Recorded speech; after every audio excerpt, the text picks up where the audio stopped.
ஷீபா. சீபா, okay madam. இந்த business எத்தனை வருஷமா பண்ணிட்டு இருக்கீங்க?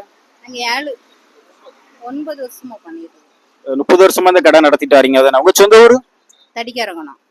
தடிக்காரக்கணுமா? Okay madam. இப்போ வந்து இந்த உங்க கடையில் என்னென்ன இதெல்லாம் கொடுத்துட்டு இருக்கிறீங்க? நாங்க கம்பங்கூழ், கேப்பக்கூழ், மோர், இளநீ, நொங்கு சர்பத்து, ஃபுல் ஜார் சோடா, இது குலுக்கி சர்பத்து எல்லாமே உண்டு. Okay madam. இப்போ இந்த கேப்பக்கூழ் இதெல்லாம் கேப்பக்கூழ் கம்பங்கூழ்லாம் குடிக்கிறதுனால என்னென்ன பெனிஃபிட் நம்ம உடம்புக்கு?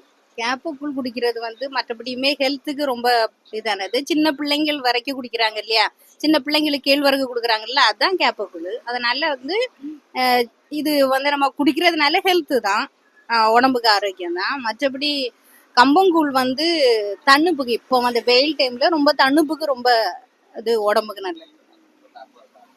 இப்போ வந்து நீங்க நொங்குலாம் சேல்ஸ் பண்ணிட்டு இருக்கீங்க. நொங்கு வந்து குழந்தைகள் மட்டும் நொங்கு வந்து யார் யாருக்கெல்லாம் சாப்பிடலாம்? குழந்தைகள்ல இருந்து பெரியவங்க வரைக்கும் எல்லாரும் சாப்பிடலாமா? சாப்பிடலாம், எல்லாரும் சாப்பிடலாம். சின்ன பிள்ளைங்கன்னு இல்லை, எல்லாருக்குமே அது பிரயோஜனமானது. ஏன் அப்படின்னா சூட்டுக்கு இப்போ வரக்கூடிய எல்லா நோய்க்குமே அது பயன்படுத்தலாம் இல்லையா. வேனலுக்கு நம்ம வந்து இப்போ சூட்டுக்கு, பிள்ளைங்க கண்ணுக்கு எரிச்சலுக்கு அது தண்ணியை பயன்படுத்துறாங்க. மற்றபடி நொங்கு குடிக்கிறதுனால உடம்பு நல்லா தணுப்பாகுது. நம்ம அந்த சூட்டுக்கு அது ரொம்ப வந்து இப்போ கிடைக்காது. அதில் உள்ள தோல் வரைக்கும் வந்து என்னன்னா கர்ப்பப்பையில இருக்கிற குடல் புண்ணுக்கு வந்து ரொம்ப இதுன்னு சொல்லி அது தனியா வாங்கிட்டு போறாங்க. நம்ம அந்த தோல் வரைக்கும் அந்த கட்டி காயா இருக்குது இல்லையா, அதுல வந்து அந்த அதை அப்படியே வாங்கிட்டு போய் அந்த தோல் எடுத்து சாப்பிடுறாங்க நிறைய பேர். ஓகே. இது இப்போ உங்களுக்கு கடை வந்து எத்தனை மணிக்கு ஆரம்பிக்கும் மேடம்? காலம் எத்தனை மணில இருந்து சாயங்காலம் எத்தனை மணி வரைக்கும் இருப்பீங்க? 8 மணிக்கு ஆரம்பிப்போம், 5:30 வரை இருக்கும். Okay madam. இப்போ இந்த கடைக்கு உங்களுக்கு ஆதரவு மக்கள் நிறைய வராங்களா? எப்படி? நிறைய பேர் வராங்க. இப்போ நீங்க வந்து ஃபேமிலியாவே இந்த கடையை நடத்திட்டு வரீங்க. ஆமா. உங்க பிள்ளைங்க என்ன பண்றாங்க? பிள்ளை மூத்த பொண்ணு வந்து 7 படிக்கிறா, 2வது பையன் 5 படிக்கிறான், 3வது பையன் 3ஆம் கிளாஸ் படிக்கிறான். ஓ, ஓகே மேடம். ஓகே.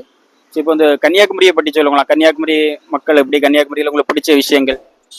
கன்னியாகுமரி அப்படின்னு சொன்னா இங்க பீச்சு தான் பெஸ்ட். மற்றபடி இங்க ரொம்ப பெரிய அளவுனா இங்க மெடிக்கல் காலேஜ், இங்க வந்து எல்லா ஏரியால இருந்தும் மக்கள் வராங்க.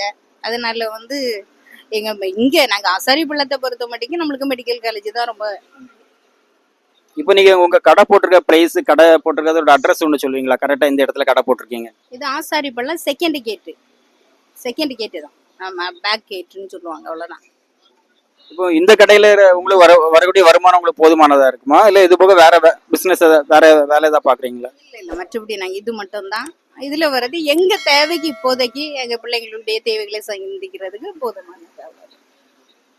உங்க கடை டெய்லியும் ஓப்பன்ல தான் இருக்குமா? இல்ல கடைக்கு லீவு தான் உண்டா மேடம்? ஞாயிற்றுக்கிழமை இருக்க மாட்டோம். ஞாயிற்றுக்கிழமை மட்டும் கடை போட்டிருப்பீங்க, மற்ற நாள்லாம் ஓகே. இது ஆசாரி பழம் பேக் கேட்டுக்கிட்டே இருக்கு தானே? பேக் கேட்டுக்கிட்டே